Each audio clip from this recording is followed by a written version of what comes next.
बहुत समय पहले की बात है। किसी गांव में बाबूलाल नाम का एक पेंटर रहता था। वो बहुत ईमानदार था, किंतु बहुत गरीब होने के कारण वो घर घर जाकर पेंट का काम किया करता था। उसकी आमदनी बहुत कम थी। बहुत मुश्किल से उसका घर चलता था।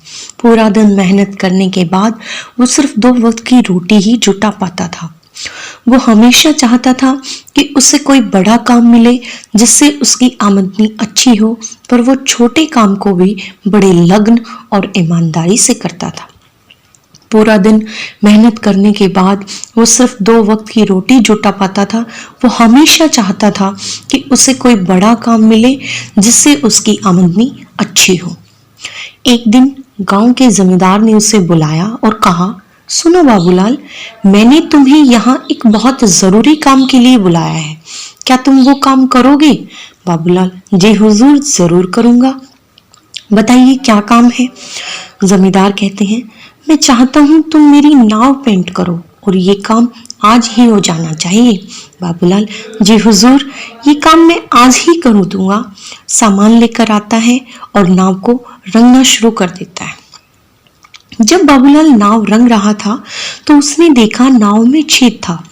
सोचा, अगर इसे ऐसे ही पेंट कर दिया तो ये डूब जाएगी। ऐसा सोचकर वो छेद को भर देता है और नाव को पेंट कर देता है। फिर जमींदार के पास जाता है और कहता है, हुजूर, नाव का काम पूरा हो गया है, आप चलकर देख लीजिए।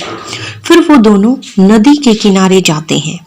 नाव को देखकर जमींदार बोलता है, अरे वाह बाबूलाल, तुमने तो बहुत अच्छा काम किया है। फिर वो दोनों नदी किनारे जाते हैं। ऐसा करो, तुम कल सुबह आकर अपना पैसा ले जाना। उसके बाद वो दोनों अपने अपने घर चले जाते हैं। अगले दिन जमींदार के परिवार उसी नाव में घूमने के लिए जाते हैं। शाम को जमींदार का नौकर रामू, जो उसी नाव की देखरेख करता था, छुट्टी से वापस आता है और परिवार को घर पर ना देखकर जमींदार से परिवार वालों के बारे में पूछता है। जमींदार उसे सारी बात बताता है। जमींदार बात सुनकर रामू चिंतन में पड़ जाता है। उसे चिंतित देखकर जमींदार पूछता है, क्या हुआ रामू? ये बात सुनकर तुम चिंतित क्यों हो गए? रामू, सरकार, लेकिन उस नाव में तो छेद था। रामू की बात सुनकर अब जमींदार भी चिंतित हो जाता है। तभी उसी परिवार वाले पूरा दिन मौज मस्ती करके घर वापस आ जाते हैं। उन्हें सकुशल देखकर जमींदार चैन की सांस लेता है। फिर अगले दिन जमींदार बाबूलाल को बुलाता है और कहता है, ये लो बाबूलाल, तुम्हारा मेहनत का पैसा। तुमने बहुत बढ़िया काम किया है, मैं बहुत खुश हूँ। पैसे गिनने के बाद बाबूलाल हैरान हो जाता है क्योंकि वो पैसे बहुत ज्यादा थे। वो जमींदार से कहता है, हुजूर, आपने मुझे गलती से ज्यादा पैसे दे दिए हैं। जमींदार कहता है, नहीं बाबूलाल, ये मैंने तुम्हें गलती से नहीं दिए, ये तुम्हारी मेहनत का पैसा है, क्योंकि तुमने बहुत बड़ा काम किया है। तुमने इस नाव की छेद को भर दिया, जिसके बारे में मुझे पता भी नहीं था।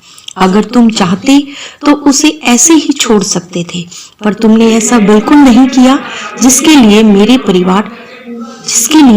परिवार सुरक्षित घर वापस आ गया।